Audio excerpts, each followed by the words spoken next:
Big shout out to Matt's girlfriend for getting us these koozies, Kelsey.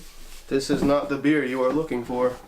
Thanks a lot. That was it's very sweet of you. Indeed it was.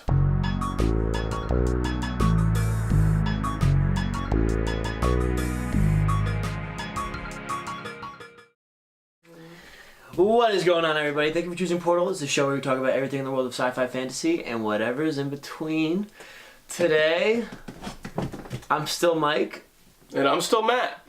And nothing's changed. Nothing's changed. Happy February 15th. Today, we will be talking about the Cloverfield Paradox movie.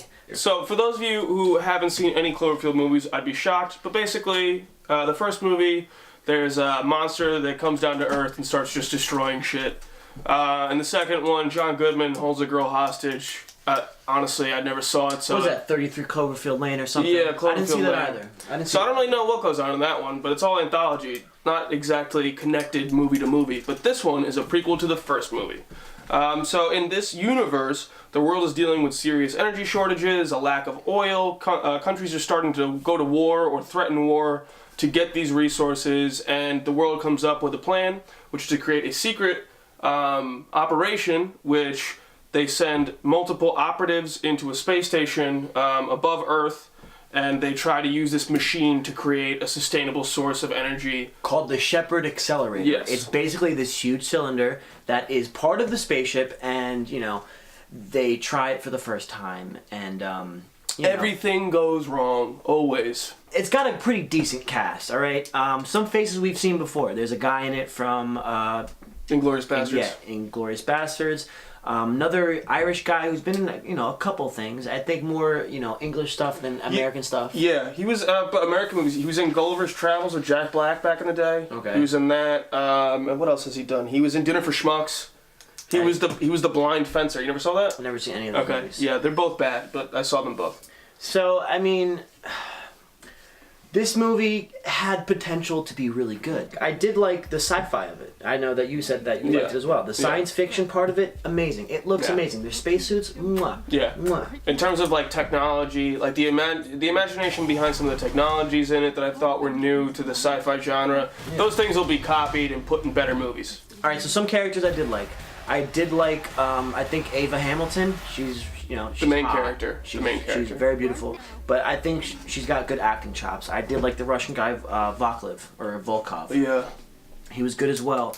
I do like how they're all multilingual. They're all speaking. I thought that was cool too. They're all speaking to Tam in that what is it? In Chinese Mandarin. Yeah, exactly. All right, so in going with the quick little shot you gave at all the characters, what I will say that I didn't like about the characters is that they all come from different countries, they're different races, but they harp on the race cliches so bad. Like the Russian guy. Immediately, there's something sketchy about him. There's something sketchy about him. I don't know what it is. German dude is always dark. Germans just they don't laugh. They don't have a good time ever. Apparently. The fucking Irish guy, comic relief. Yeah, he doesn't stop. A little ridiculous. Yeah, all right. absolutely. Then you have the black captain. His name is Keel, who is basically the glue together. Get together, guys. Mm-hmm. He's always kind of there. Just being the voice of reason. He's literally like a Captain America. He's just like, I lead this ship and I know it's good. Yeah, exactly. And then you have the main girl, Ava Hamilton, who is, she's just kind of... She's pretty average, actually. She's the only one who doesn't fit into a kind of cliche very thing. passive, you know what I mean? She really cares about her family, and they make that known. This woman is never not crying. Did you know about the Slushy Corporation? I saw a bobblehead. Yeah. Yeah, what is that? That has been a thing since the first movie was put out. No shit. Really? Slushy Corporation it was part of the internet campaign for the original Cloverfield release. I just learned this today at my job. But basically, it's a kind of sketchy, government company.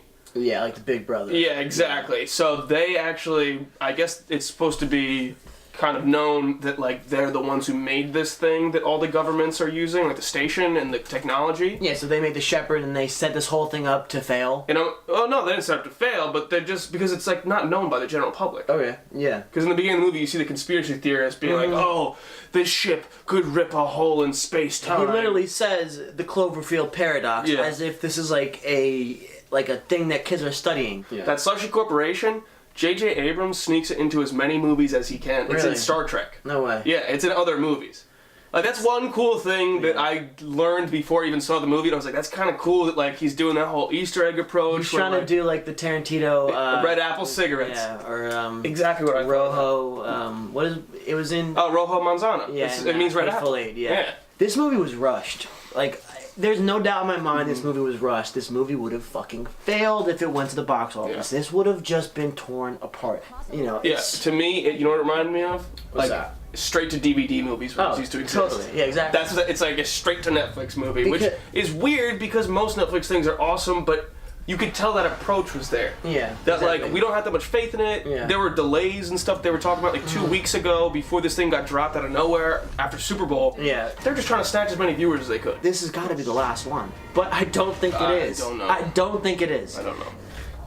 I was really disappointed by this movie. Yeah. You know what I mean? Yeah. And like, I don't even know what I was thinking going into it. It's a Cloverfield movie, right? Like, I'm sure the sequel to this didn't even do that well. Granted, Matt and we didn't see the movie, so yeah, I can't judge it based on that. But we did see it, the first one, when we were in 6th grade, and I do remember us trying to recreate that movie. We're just like, you know, shaky handheld camera. Yeah, exactly. Yep. And like, just WTF, LMFAO, lols. This movie sucks. The typical question. What do I rate it? Out of 10 and why? Alright, I'm gonna rate this movie 4.5 weepy women out of 10 weepy women. Okay, well, you know what? As opposed to last episode, yeah, seems like we're kind of on the same boat here. So before I jump into mine, why? It was rushed, in my opinion. This movie was rushed, and when you're watching a movie and you get emotionally invested in these things, and it just literally gets ripped from you like a fucking like. If we were in a spaceship and that wall broke out, I'd just be sucked out. My bones would leave my esophagus. That's like how this movie left me. It's just like, what the fuck? This movie was rushed. The acting was okay, all right? Mm-hmm. The jokes were, it's like a fart in the wind. Yeah. Yeah, just lackluster. Yeah, I would agree with everything you said. I would rate it a 5 out of 10. I feel like it's just so average. Like, it was average, yeah. There's all these cliches about the characters. The storyline itself is just so poorly executed, and like out of nowhere there'll be some other subplot that's put into it for seemingly no reason. Yeah. There's not enough things to give it any kind of payoff. Also, the ending was horrible. Yeah. I told him the last 2 minutes. Like, this would have been a 6.5 if I hadn't seen the last 2 to 5 minutes. Because all of a sudden, everything that was like, okay, I mean, maybe it's kind of a cool payoff. She's like, nope, that sucked. That was a waste of 1 hour and 45. I don't know why the hell I did it to myself. I'm glad J.J. Abrams didn't direct it, because... God, yeah. Yeah, because then I'd kind of be like, what are you doing, J.J.? You know? Yeah. But it was, like we said, it was just like him shipping his baby off. And probably not going to do it again. Yeah. Probably going to homeschool his babies from now on. Yeah, save it. Save your babies from the rest of the world. All right. Cloverfield Paradox, not good. Yeah. Watch at your own risk, because it sucks. All right, boys and girls. This is Crown It or Kill It!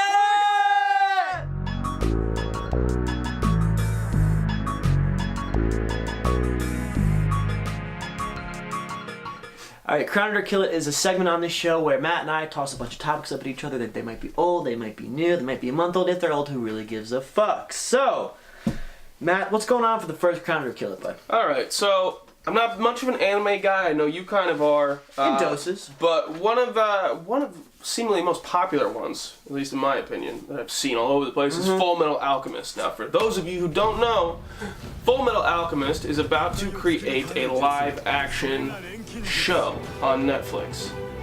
This trailer looks horrible. Yeah, it really looks so bad. Like, it looks like they did it on like Windows Media Editor or whatever. The budget. I'm very interested to know what the budget is for this. Yeah. Instantly, and it's not because I don't know what they're saying.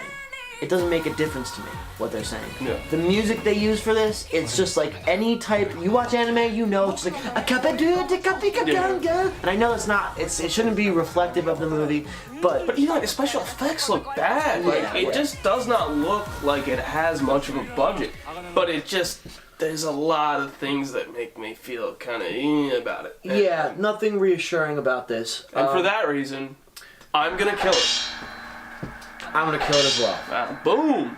Wa-ching! Wa-ching! All right, next topic is another trailer that was premiered at the Super Bowl extravaganza, Westworld 2. Yeah. All right, so a little bit happier. I personally love really anything HBO puts out, but Westworld I was a very, very huge fan of. They released this trailer that had Runaway by Kanye West and a nice piano.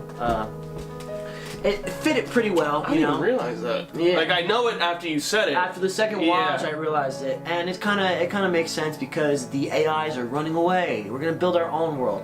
I do really like the show a lot. I think that it does have hope. For that reason, I'm gonna crown this. I think this is gonna be a fruitful franchise. Maybe it has. I think it's gonna be like a three season franchise. I don't see it being stretched out any longer. What about you, Matt? I thought the trailer was solid, which is kind of generally how I feel. They did a good job. You know what? Thank you for reminding me, or not reminding me, but making me realize that it's Kanye West. So to that I say, let's have a toast for the douchebags to continue making this fucking show. Because I don't get it, bro. Why do you hate it so much? Because it's not as bad as Cloverfield, but to me it's a similar thing. Where it's like, it's got all the nice, like, shiny, dressings on it. Yeah. It looks like it should be great. So many people will rave about it, but to me, I can just never connect with it. And for that reason, I kill it. The trailer wasn't good enough to make me think about trying it again. So I kill it. I'm not going to watch it. Good luck to all of you who do. I don't know what the hell's going to happen. Fair enough. All right, what's Rockstar doing? What is Rockstar doing? Rockstar's doing exactly what it always does. Basically. Rockstar is delaying Red Dead 2 yet again. My balls have never been so blue. Yeah. So, it was originally supposed to come out this spring 2018. They released a tweet delaying it again to October 26th of this year. And now, I don't know about you guys, but for me, I have faith that this is the final release date. And I go back to the point I made 2 episodes ago. Rick and Morty and Rockstar Games will forever delay their product and forever be better than all of their competitors. Anything on the market. So for that reason, I crown what is going to be Wild West, GTA. It's what Westworld should be. Is really what it's going to be. I like this this change they're kind of doing. They're doing like a little bit of a time leap, right? So it's not what did you say like 1840s. Yeah, this is like Civil War era. Yeah. All right. Yeah. So I'm gonna crown this as well. Like what Matt said, no matter what, all right. They said that they have to polish the game. I would rather you fucking polish it than hand us a piece of shit that Cloverfield Paradox was. Yeah. And it's melting in my fucking hands. Just make it nice, man. Like, I have no problem with waiting. I have no problem at all. We've waited so long already. The fuck is another, like, half a year? Yeah. The further into this episode we go, I feel like my actual rating for Cloverfield is dropping. Oh, yeah. Because the more I think about it, the more I'm just like, you know what, take another point off. Yeah, exactly. It's a 4 out of 10. All right, so in the world of video games, there is a game called Sea of Thieves. Yes. Sea of Now, Thieves. Matt had the game. We played it a bunch. What's funny is when we played the game, every time we played the fucking game, I guess like you're in a crew or whatever for no reason at all. These people would put him in the brig. Yeah. In the brig. In the brig. Yeah. And these Brits were having just a grand old time. My gamer tag is Punk468. And they're like, "Oh, you got punked," you know? Punk, you got punked. Yeah. Haha. For the Beatles. Yeah, exactly. Yeah. So Sea of Thieves, it's a video game where you and up to a crew of 4, you pilot a ship. You go around, do pirate stuff, you fight skeleton warriors, you go get treasure, you have, ship battles with other pirate players. hijinks. You do pirate stuff. It kind of looks like Fortnite, as far as the vibrance and the colors of it. Like it's like slightly cartoony. Exactly, it's like not too realistic. It's a beautiful looking game. I feel as though that this game really it doesn't have enough variety though. No. That's like kind of where it lacks. I mean, steering the ship is kind of the pain in the ass. All right, I'm gonna do just like a nice soft kill on this one. I just think the game it had all the best intentions, but for me, it's not for me. Yeah. For me, it's not for me. Yeah. Yeah. Exactly what you said. You know, the game looks great, and I think the concept is great. This is one of those things where like It's only beta. I'm also gonna kill it, but I almost hope that it's a case of mistaken identity. that I killed the wrong Sea of Thieves, and the actual Sea of Thieves is really good, exactly, and I haven't seen it yet. Exactly. So that's why it's like a soft kill. You know I think I'd go to jail though in that case. No, you totally would. They would actually put you in the brick for real. In real life. In real life. It wouldn't have as many British puns as last time. Well, as long as there's no British puns, I think I'd be all right. Now, oh god. Take it away. I love this. I am so happy about this. I had a premonition that Stephen King is going to take over in a way. What is it, right? Mike, what the fuck are you leading up to? Alright. Castle Rock. It is a town that many Stephen King books have taken place in. It's getting its own show on Hulu. This looks amazing. Yeah, one of the things that makes it really cool for people who already know Stephen King and already know that they like Stephen King is that the trailer had so many, like, I don't know if Easter eggs is the right word, but kind of like hints to known Stephen King things. Exactly. You know, they had like the big German Shepherd being kind of weird, kind of like Cujo. It's just like all these Americana Easter eggs are popping up, and it looks really good. But I never read Cujo, which, by the way, Stephen King was blackout drunk the whole time he wrote that. He doesn't even remember fucking writing that. I love that story. And if you think about it, the whole time the kids like they're in a car and like the dog is outside. Like that's probably the whole that's fucking. The plot. That's it. Yeah. All right. So the show will follow an inmate in town, and the trailer teases that many other Stephen King stories are thrown in there. Okay, so. You know, I'm really excited for it. I'm gonna give this a fucking huge crown. I would kiss it on the top of the head if I could. I am excited, and what's interesting is I feel like Hulu and Amazon are coming at Netflix's neck. They're coming at its neck, and I wish the best for them because Netflix can't have it all. I will agree with you. This is the episode of agreements. Yeah, so I crown it. I just make more Stephen King things. Yeah, they will. Why not? They will. I have a theory that they're gonna make a Shining for Netflix. They definitely will. I don't share that feeling, and I also don't share the feeling that Amazon or Hulu is even coming close to Netflix yet. They're definitely trying. Like, they're definitely trying to do that. We'll see with these shows. I mean, you got Electric Dreams, you got this show. Yeah. Let's see what they do. Like I said, I wish them the best. And wow, I'm getting some bloodlust just boiling in my veins right now for this next one. Matt, just take it away. So, people our age might remember, there was an abomination of a movie put out in the early 90s, I think. I think it was like 94 or 95. I don't know what you're talking about. We were born.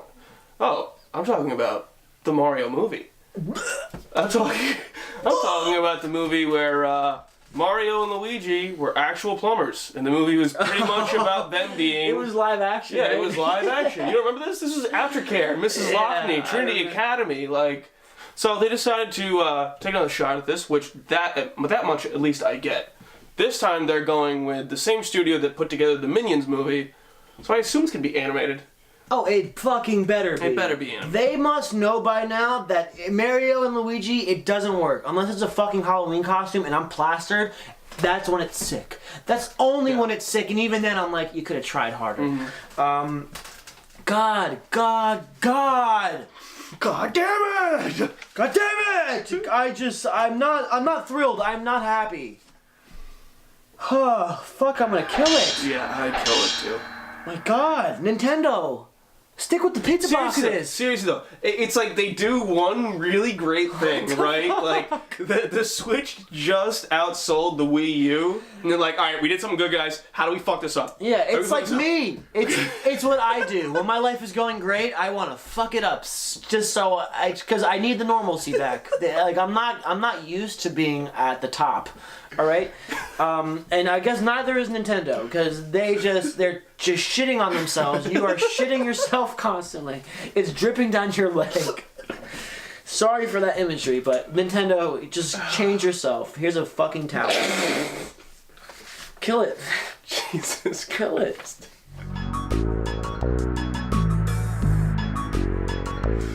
All right, guys. Send like some happy fanfare news. Ham Solo. It's here. We got the trailer. We got the teaser. Well, it's not it's not a trailer, but it's a teaser. Kathleen Kennedy. Why are you making these side movies so much better than the episode movies? Can you tell me why? Can you explain to me? Look me in my fucking face and tell me why Star Wars: The Last Jedi is not. It didn't even look as good as this teaser did. Yeah. No, it's messed up too, because as soon as you said that when we were discussing the trailer, like, you're spot on. You're spot on, because to me, Rogue One is better than both of the other movies they put out that like follow Kind of. in the action. I honestly, Yeah. I think so. As a movie. Yeah, and don't get me wrong, like, I think that there are cool things about those other two movies, but in terms of like entertainment value, the characters being solid and all that, introducing new things that don't seem forced or corny, it did a really great job. It did a better job than the other two, in my opinion. Exactly. Now, it could be, though, that these movies don't have any shoes to fill, which the episodic movies do. And there's at least 30 years of history between on top of those movies as well. I think that, along with other things, is going to be kind of made or broken by the Solo movie.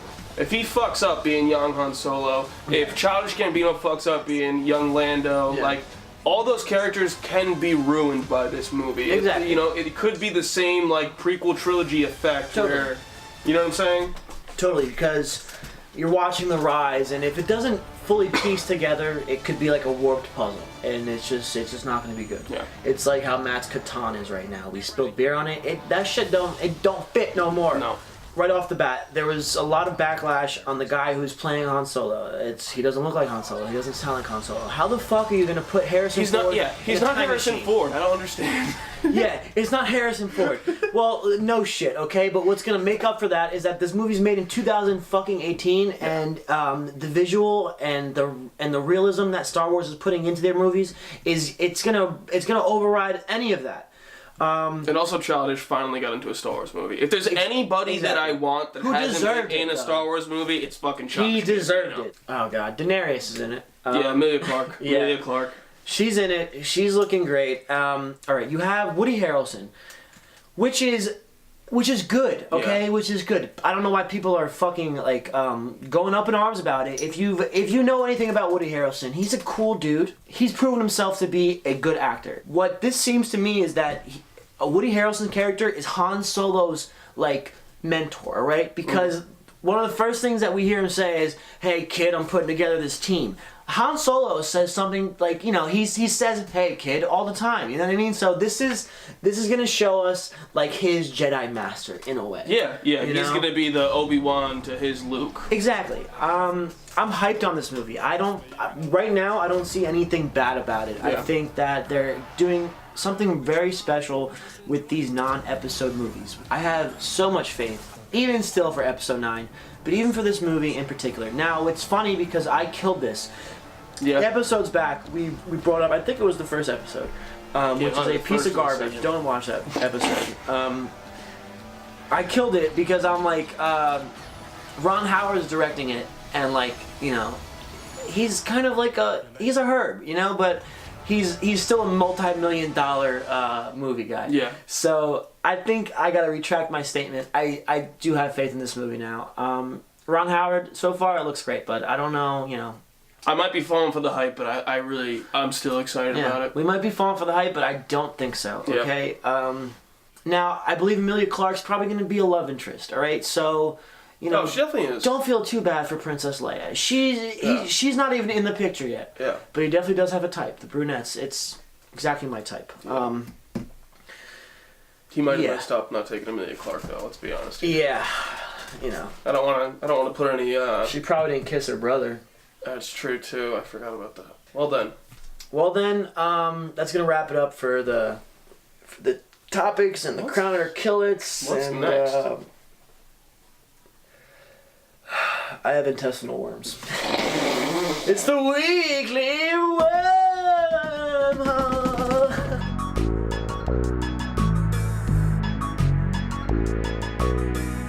Right on! The Weekly Wormhole is a segment of the show. It's the last segment of each and every show where Matt and I showcase something very near and dear to us. It could be a book, it could be a movie, it could be a TV show, it could be a graphic novel. Today, it's going to be a book for both of us. Matt, since I went last week first, you're going to go first this week. I get the honor. You get the honor. Okay. Let's find it.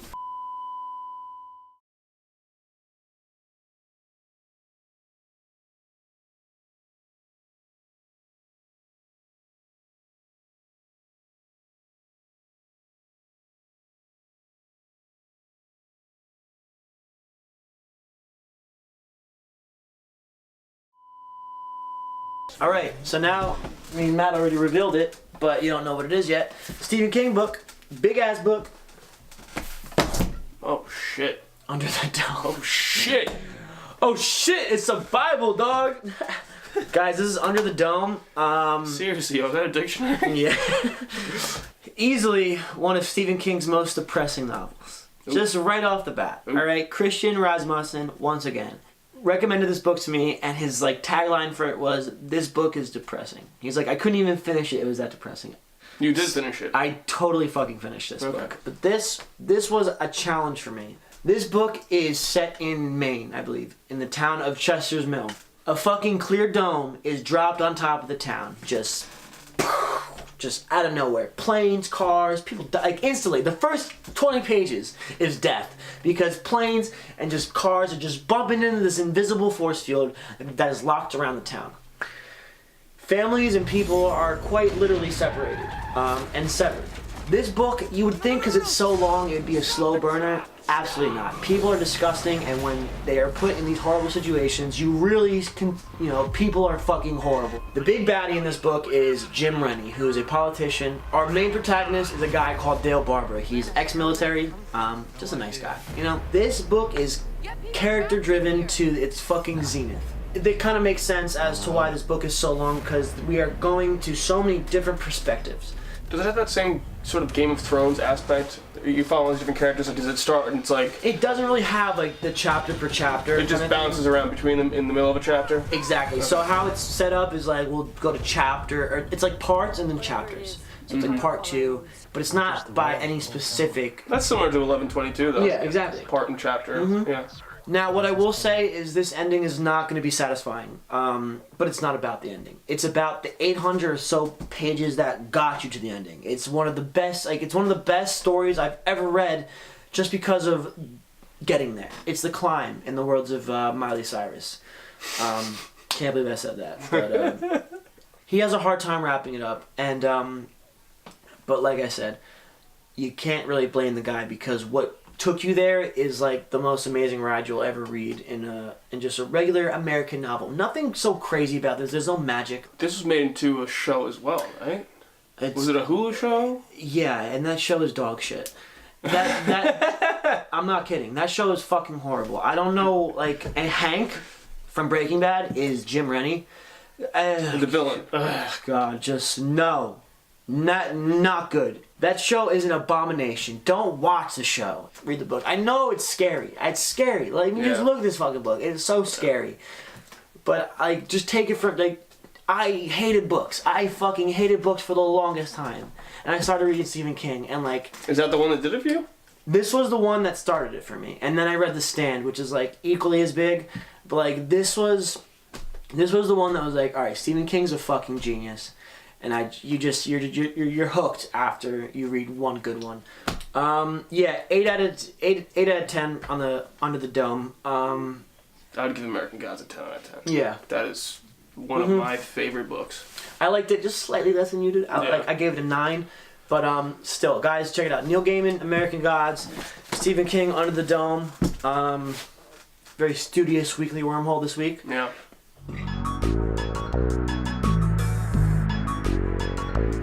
So how's your what is Minecraft? How's your RuneScape girlfriend doing? We broke up. You did? We broke up, yeah. I found a Minecraft girlfriend. Oh yeah? You're into the blocky girls? Yeah, it might be a guy though. I'm not totally sure, and I don't even know if that's what I want yet. I just think I might like that. Yeah. I'm done with RuneScape. I liked it until this guy came up to me. He's like, "Hey, let's go into the wilderness with me." And it's okay, cool. Yeah, I'm gonna give you gold rim plate or mithril or whatever the fuck it was called. And he robbed me. And as a 12-year-old kid, just in New Jersey, I'm I've never felt that type of pain before. All my shit is gone. Earth shattering. I think that's where my trust issue started. Was on fucking RuneScape. If you're out there, you're probably dead, which is best case scenario. But I want my fucking gold back. Okay? So you think that's where the whole, everything's going too well for me, I've got to fuck it up. Yeah, it's exactly. RuneScape is too much fun for me, I've got to follow this guy in the woods so he can kill and rob me. I gotta go to Minecraft now, yeah. But I mean, it is funny, hey, you want to be my GF? We're on fucking RuneScape. Like, how are you my girlfriend? I don't even know if you're a girl. You're probably a 40-year-old man. It was one of my best relationships, though. It was the most trusting, I think. At least she never fucked my best friend. All right, so that'll be it for this episode of Portal, guys. Thank you for sticking with us. Another illustrious episode of Portal Podcast. Something we will have to address, which I think we should just get out of the way now. Mm-hmm. This will be the second to last episode of this season. Yes, of this season. But if you've been sticking with us, our 10 subscribers, thank you so much. Yeah. We really do put a lot of work into it. Matt especially, because Matt is editing it over like a week span. I'm just the asshole that sits here and makes jokes from time to time. But I just want to give a big shout out to everyone that's been following us, our close friends, thank you so much. Mm-hmm. Everyone on Facebook that likes the videos, thank you so much. So next week episode, or in 2 weeks, it'll be the last episode. Yeah. We're not going to do another giveaway, because fuck you guys. Yeah. You guys are good, but you're not that good. Yeah, you guys are... let's be honest here. But once again, congratulations to the Salerno brothers. You'll be winning our pop toys. Yeah. Just real good job, guys. Thank you so much. But yeah, this is going to wrap it up. Matt, any final thoughts? Same as usual here. Like, subscribe. If you like us so much, fucking comment. Hey, Mike, I love your Tommy Hilfiger shirt. It's vintage. Did you get it at a thrift store? Yes, I did. And hey, if you want to join in the conversation here, please feel welcome. You know, if you want us to review something specifically, if you disagree with us, if you agree with us, come on, talk to us. We're here to talk back. Yeah, even if you're like, hey, stop smoking your fucking Juul. I will gladly smoke cigarettes if someone comments. Like, I would brown box my room for you guys. That's gonna do it for me. That's it, guys. We will see you in 2 weeks. Have a beautiful, whatever the fuck you're doing. So long. Yeah, take it easy.